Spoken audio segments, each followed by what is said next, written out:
In July 2013, a quiet town in Ohio was shaken by a gruesome discovery. The body of 18-year-old Ava Collins was found in a shallow ditch near an unfinished construction site in Greenfield Heights. At first, it seemed like a random act of violence, but the deeper investigators dug, the more tangled the truth became. Secrets, betrayals, and hidden connections all pointed to one person. A few months earlier, in September, an ordinary night took a deadly turn. A high school babysitter overheard something she was never meant to know. What seemed like a minor detail at first would later set off a chain of events leading to her tragic death. On the morning of July 6, the peaceful routine of Greenfield Heights was shattered. A jogger, following his usual route, spotted what looked like a pile of discarded clothes near the edge of an unfinished road. As he stepped closer, his breath caught. Partially buried in dirt and gravel was a pale, lifeless hand. Within minutes, authorities were on the scene. The sun had barely risen when officers arrived. Ava's body lay twisted, abandoned like an afterthought. The signs of violence were undeniable. A deep wound marked the side of her head, dried blood clinging to her skin. Dirt and blood caked her fingernails, evidence of a desperate struggle. Bruises lined her arms and neck, silent proof of a fight she couldn't win. By 6:45 a.m., Detective Ryan Carter arrived, his experience in Ohio's darkest cases making him no stranger to brutal crimes. Yet something about this scene felt deliberate. Ava's body wasn't completely hidden, but it wasn't fully exposed either, as if someone wanted her found, but not immediately. A warning? A cover-up? The truth was buried as deep as the crime itself. Investigators retraced Ava's last steps. The night before, she had been babysitting at the Jeffersons' home, leaving sometime after 10:30 p.m. But when she never came home, her mother, Diane Collins, felt a rising panic. Ava was responsible, never the type to vanish without a word. By 11:32 p.m., Diane had called the police, her voice shaking. She already sensed something was terribly wrong. The Jeffersons were questioned first.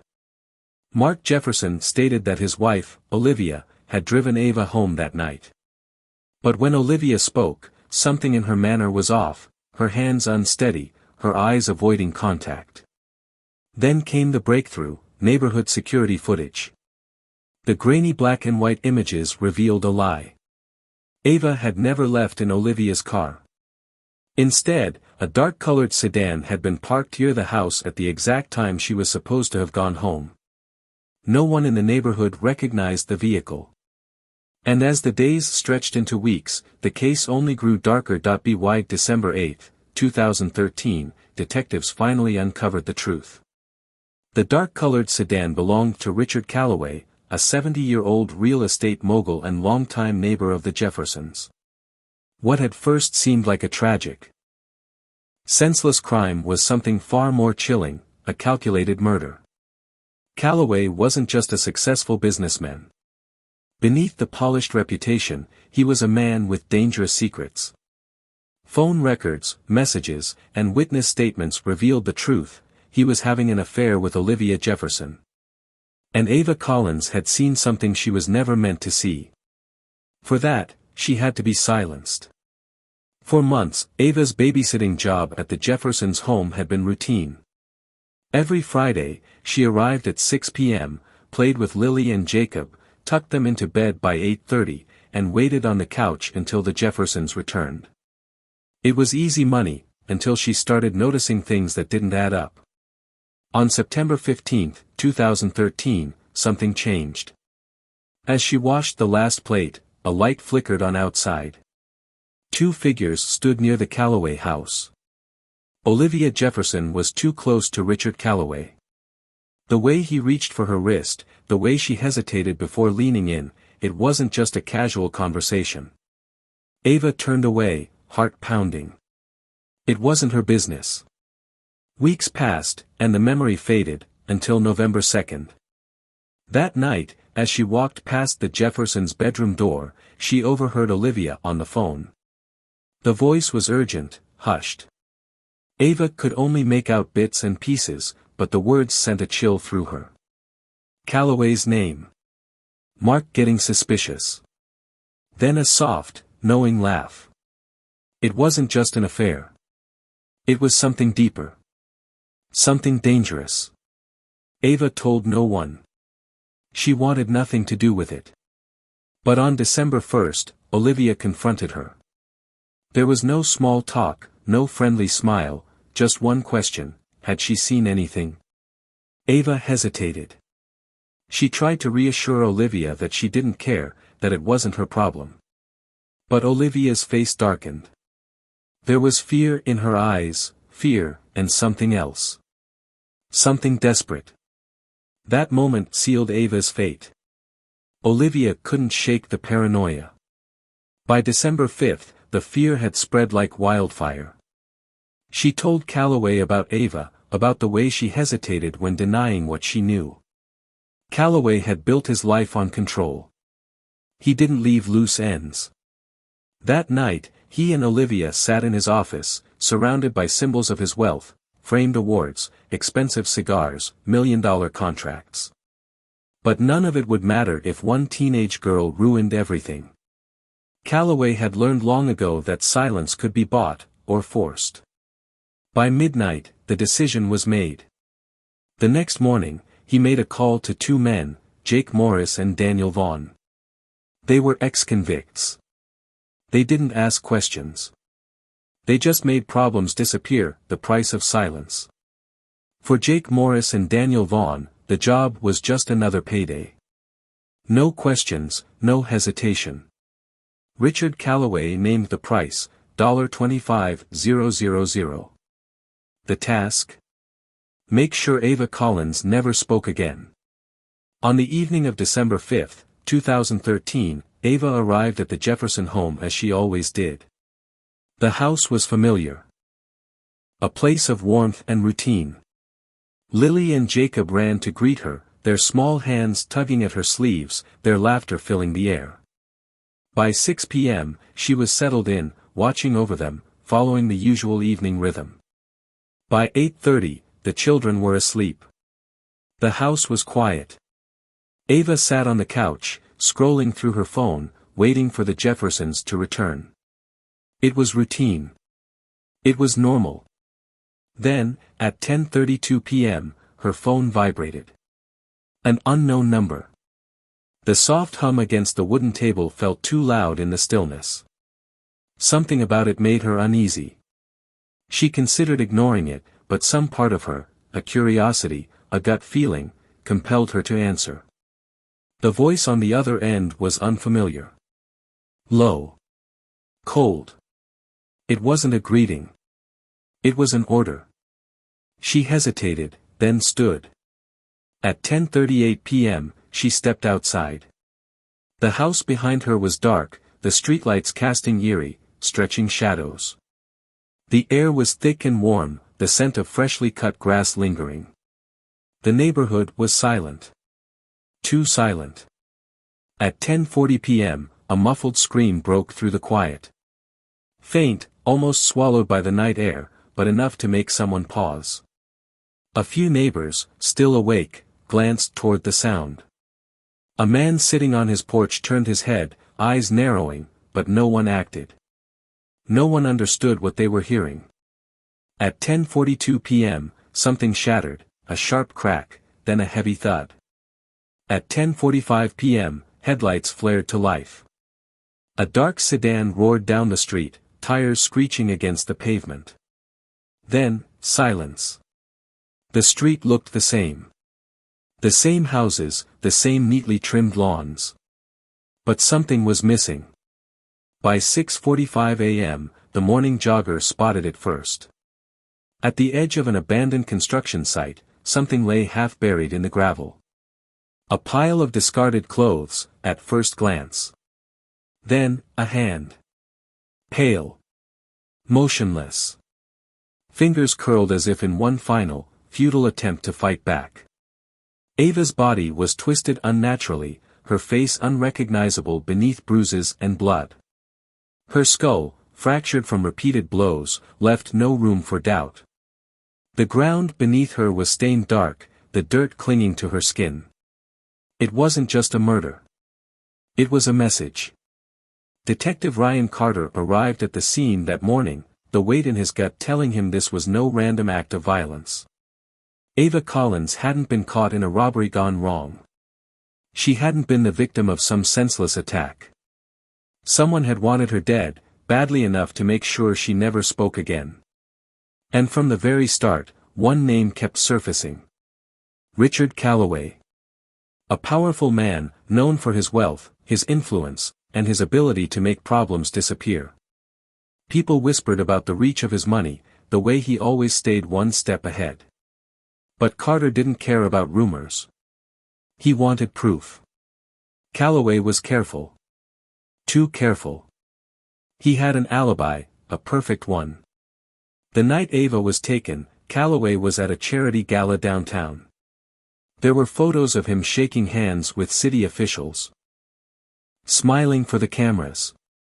By the time Ava's body was found, he was already on the front page of the newspaper, posing beside politicians.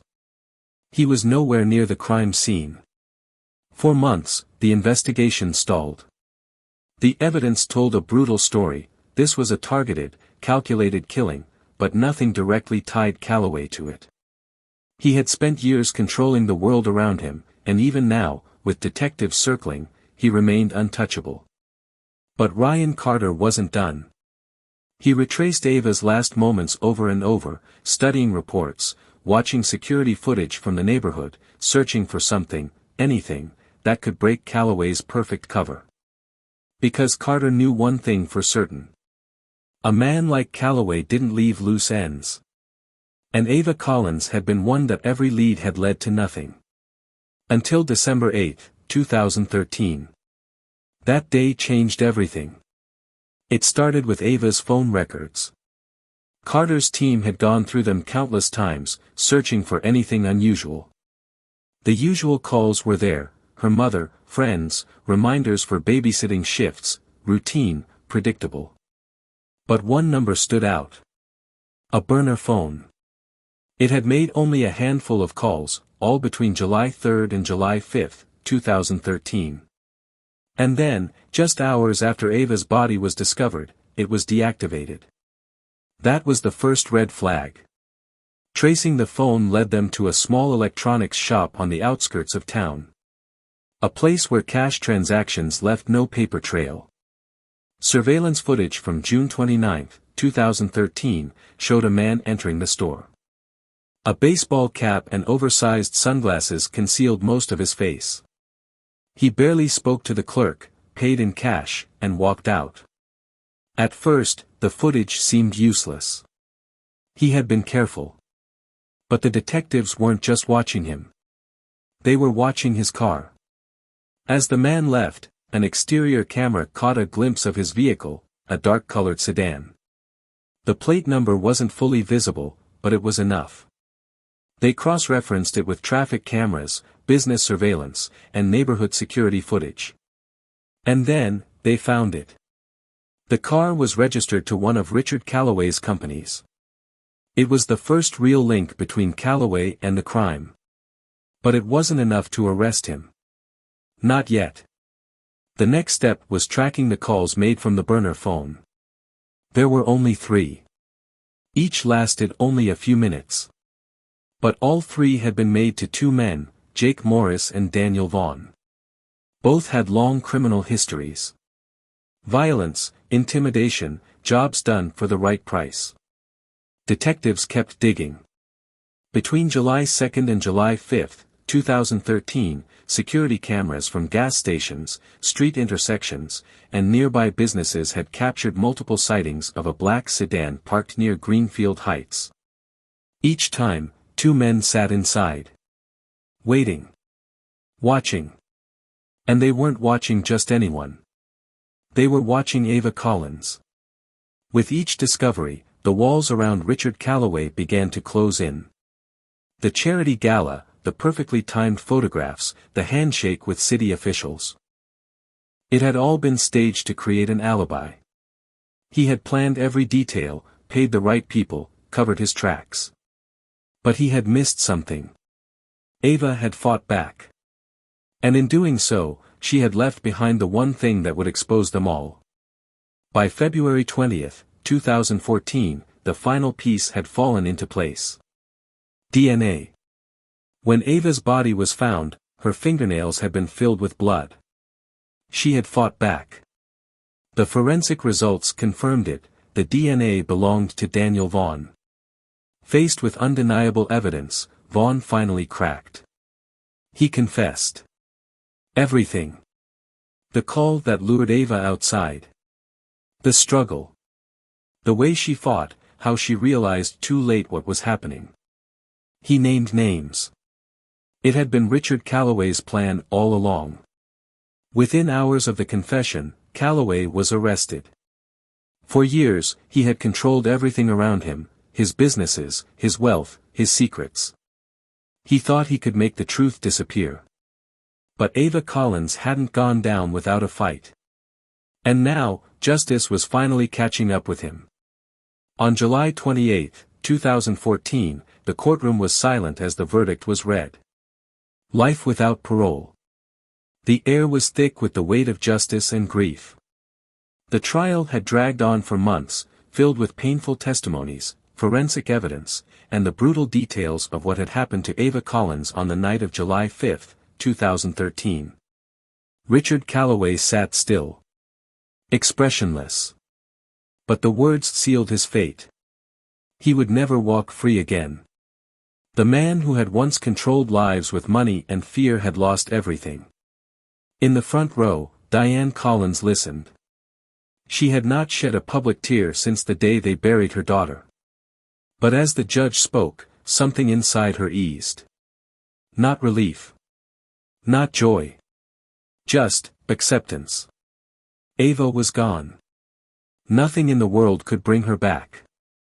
But the man who had orchestrated her death would never hurt anyone again. Not everyone left the courthouse in handcuffs.